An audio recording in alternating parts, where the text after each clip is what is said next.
প্রথম সিজদাতে ৬টি মাসআলা রয়েছে।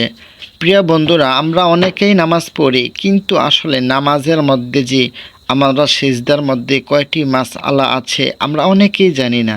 তাই আজকের এই ভিডিওতে আপনারা জানতে পারবেন নামাজের মধ্যে এই সিজদার ভিতরে ৬টি মাসআলা কি কি।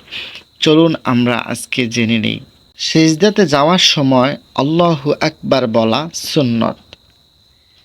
২. সিজদা করা হচ্ছে ফরজ। আমরা অনেকেই জানি না সিজদা করা ফরজ।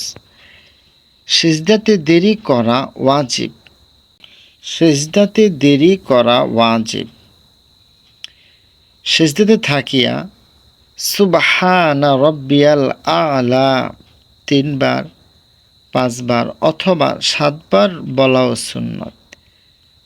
সিজদা হইতে উঠিবার সময় আল্লাহু আকবার বলা সুন্নত।